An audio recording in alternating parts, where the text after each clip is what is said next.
માટે આખી આપણે સ્ટોરી રેકોર્ડ થવી જોઈએ, બરાબર? તો પછી મારી વાત સાંભળો. હવે હવન પૂરો થઈ ગયો? નહીં, જો તો હું સ્ટોરી નહીં કહીશ. હવન પૂરો થઈ ગયો. કોણે હવન કર્યો તો? રાવણે પૂરો કર્યો તો.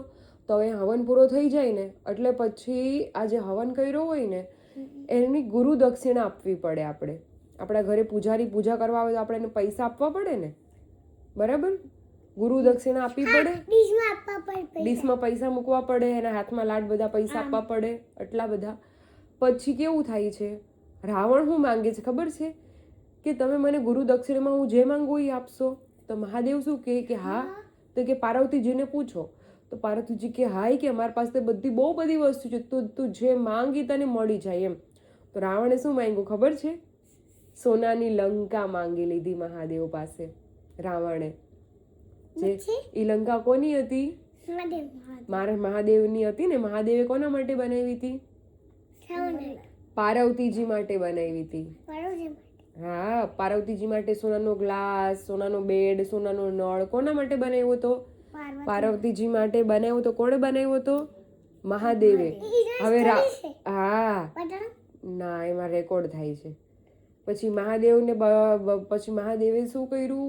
રાવણને આખી લંકા આપી દીધી. પછી રાવણ જ્યારે સીતા માતાનું અપહરણ કરીને લઈ જાય છે ને ત્યારે લંકામાં આગ કોણ લગાવે છે? હનુમાન દાદા. કોણ છે? મહાદેવનો 11મો રુદ્ર અવતાર છે. શિવજીનો અવતાર છે હનુમાન દાદા. ખબર પડી? આ રિયલ સ્ટોરી છે. તે જ્યારે રાવણ લંકા લઈ છે ને પાર્વતીજી માતા પાસે, ત્યારે પાર્વતીજી આપી દે છે અને શ્રાપ આપે છે કે તારી લંકા છે ને એક દિવસે આખી બળીને ભસ્મ થઈ જશે. બળીને રાખ થઈ જશે, ભસ્મ થઈ જશે. ભસ્મ એટલે આખી સળગી જશે. તો પછી હનુમાન દાદાએ પૂંછડી ઉપર આગ લગાવી હતી ને આખી લંકા છે ને આખી લંકા સળગાઈ નાખી હતી. આખી લંકા પૂંછડી ફરાવી હતી આખી લંકામાં. આખી લંકા બળીને ભસ્મ થઈ ગઈ હતી. તો કેવી લાગી સ્ટોરી? બોલો નમઃ પાર્વતી પતે હર હર મહાદેવ હર.